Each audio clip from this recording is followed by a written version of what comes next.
So are you doing a review of Italy or the phone? No, I'm just kidding. Hi guys, we're here with the Surface Duo over here at the Duomo in Milan, Italy. Check out the rooftop of the cathedral over here. So we're doing the video for the 1 year later for the Surface Duo, just to see how it stands up. It was released September 10th last year, and I just want to be very forward on this. I brought this to Italy with me, but for sure this is not your tourist-like phone. This is something you want your iPhone cameras or your Galaxy cameras to really capture. Let's take a look out here. To capture like things like the really nice cathedral. So I wanted to address the first major short point that everyone knows, that this phone doesn't have a camera or a strong camera on it. The version 2 will have 3 different types of lenses, but you get to miss out on things what a mobile phone factor should really have. All right, so let's talk about wow factor versus form factor. In my initial review, what people got wrong and why I really like this device is because you're supposed to, I feel like, default using the phone just having the one screen. Over a couple months, the year that it's been released, we've got a few software updates to remove some of the bugginess and the clunkiness of the software. In general, Microsoft Launcher is a very positive app that's reviewed as a launcher for Android. Now in practice, even when removing all those bugs, there's still a lot of just quirkiness that I find. Do apps dual launch at the same time? Should I full screen them? Are they able to be used easily? How's multitask? It's just not as sharp as the other phones.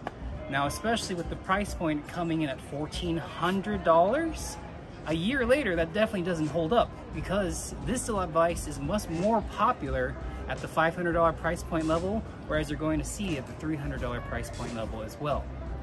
At that level though, there is a whole community of enthusiasts out there, especially on forums like Slick Deals or Reddit, who really have a love and appreciation for what this device is supposed to be. Think of it as an in-between of a phone and a tablet, where the tablet's in between phone and computer. Well, this is a pocket-sized PDA-like device where it's actually very pleasant to browse things when you're in bed or just looking at really large screens. It's like a nice tablet form factor for the couch. And when you open it this wide, holding it with one hand above your face, it's actually very comfortable to hold. So in that sense, owning that space, it's very comfortable. It's not going to be anything social media wise. I've heard things like TikTok being used and having dual screen programmed to work with the Surface Duo. No one's going to use TikTok on this type of device, not until they have that camera. In terms of productivity though, this device holds up. I'm using Microsoft Teams and Outlook, and they launched this device at the peak of the pandemic, work from home.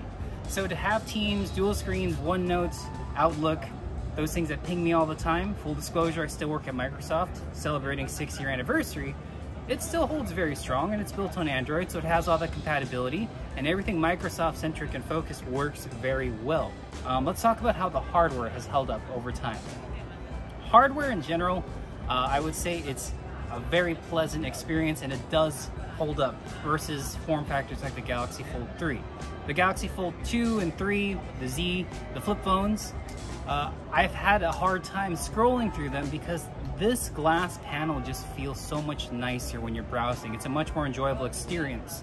If you have the Galaxy Fold 2, there was like something sticky or plasticky on the screen. It just wasn't nice. It's like scrolling with your phone itself. 2 buttons here that are kind of, maybe it's my unit itself, but the power button and the volume rocker, they're kind of clunky. They kind of feel loose in it. I'm not sure if it's this specific model, and I've seen some reviews saying this has yellowed out over time as well. But aside from those things, the hinge, the form factor, the thinness, that stuff, this is definitely costs more than about $300, $400 to make. So if you're getting it a year later, it's great for enthusiasts. So the hardware does stand up over time, the screens, the pixel density, just the quality that they made. So a year later, let's sum up what the strengths are. Well, the price point has finally reached a point of accessibility, or people who are interested in this type of form factor and device. Yeah, you'll have a great time with this device because it's a great web browser, and for the certain apps that do work, keep playing around with it. If you're used to kind of apps that sometimes work, sometimes scale, it's an enjoyable experience. And if you find something under the $400 price point, I paid $1,400 for this. If you are worried about being AT&T locked, there's a lot of support forums out there to have this work for unlocked carriers, except for like shorting on T-Mobile and the whole 5G conversation. So if you treat this as a web browser device, something you want to keep trying out, something for leisure activities, that's great. All the weird comments that you're going to see of what this device is, cool bells in the background. Why you need to flip it open on the back to take calls, where does it stand, why doesn't Microsoft support their devices? Well, there's rumors of the Surface Duo 2 coming out. It's still too premium built, and it's like writing off the Surface Pro 1 when it really took the Surface Pro 3 to get to a level of people and really embracing the form factor. So give it time, let the price reduce. It's still a very strong device if you want it for a web browser. And again, for a trip like this, of course I'm gonna still use my iPhone that I have. The software itself, it's built on Android. So if you kind of like opening things and adjusting, kind of what power users like, it's for you. But if you really need a tight-knit ecosystem, like say a smartwatch needs to connect to your phone to track your GPS or your stairs or how far you traveled, all those mobile things, sure, this is weak on, but give it a couple times in iterations. But a trade-off for your early adopter enthusiasm, let's just say, is if you get it now, you'll get it for a pretty good price. And a lot of them are pretty new and sealed. All right, so let's go into things we want for the Surface Duo 2. Again, 1 year later, the Surface Duo is a strong device if you're looking for the lower entry for price points and you're a hobbyist who wants to see how dual folding phones work with separate entity screens and having a really nice experience. And that's what I love about the first Surface Duo. What we want in the next version of this device, and I'm going totally off the top of my head here because I'm not part of the Surface team, still work at Microsoft, I have no industry secrets to spill. It's just things that we know Android and iPhone are really strong on. So NFC payments, contactless, Face ID, the fingerprint sensor was fine. The camera, of course, sleep to wake functions, integrating very well with different apps. So Samsung has their Galaxy line of smartwatches, iPhone has their Apple Watch, and Microsoft has their Microsoft Band that nobody uses anymore. Other things we wanted, them more consistent battery life, but really just, you know, camera aside, it's good to hear that we may be getting ultra telephoto lens, ultra wide, etc. All those things.